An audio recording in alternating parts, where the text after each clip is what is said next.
भजन संहिता अध्याय 1। धर्मी और दुष्ट मनुष्य। क्या ही धन्य है वह पुरुष जो दुष्टों की युक्ति पर नहीं चलता और न पापियों के मार्ग में खड़ा होता और न ठट्ठा करने वालों की मंडली में बैठता है, परंतु वह तो परमेश्वर की व्यवस्था से प्रसन्न रहता और उसकी व्यवस्था पर रात दिन ध्यान करता रहता है। वह उस वृक्ष के समान है जो बहती नालियों के किनारे लगाया गया है और अपनी ऋतु में फलता है और जिसके पत्ते कभी मुरझाते नहीं। इसलिए जो कुछ वह पुरुष करे वह सफल होता है। दुष्ट लोग ऐसे नहीं होते, वे उस भूसी के समान होते हैं जो पवन से उड़ाई जाती है। इस कारण दुष्ट लोग अदालत में स्थिर न रह सकेंगे और न पापी धर्मियों की मंडली में ठहरेंगे, क्योंकि यहोवा धर्मियों का मार्ग जानता है, परंतु दुष्टों का मार्ग नष्ट हो जाएगा। भजन संहिता 2 अध्याय।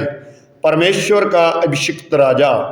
जाति जाति के लोग क्यों हुल्लड़ मचाते हैं और देश देश के लोग व्यर्थ बातें क्यों सोच रहे हैं।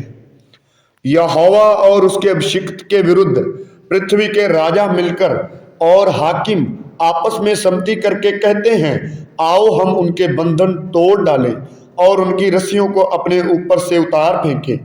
वह जो स्वर्ग में विराजमान है हंसेगा, प्रभु उनको ठट्ठों में उड़ाएगा। तब वह उनसे क्रोध में बातें करेगा और क्रोध में कहकर उन्हें घबरा देगा। मैं तो अपने ठहराए हुए राजा को अपने पवित्र पर्वत सिय्योन की राजगद्दी पर बैठा चुका हूं। मैं उस वचन का प्रचार करूंगा जो यहोवा ने मुझसे कहा, तू मेरा पुत्र है, आज तू मुझसे उत्पन्न हुआ।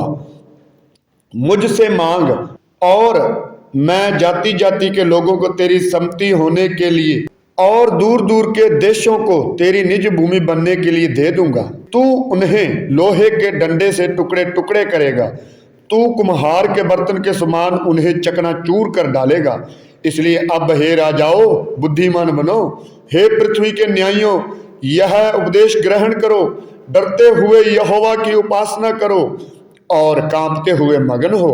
पुत्र को चूमो, ऐसा न हो कि वह क्रोध करे और तुम मार्ग ही में नष्ट हो जाओ, क्योंकि क्षण भर में उसका क्रोध भड़कने को है।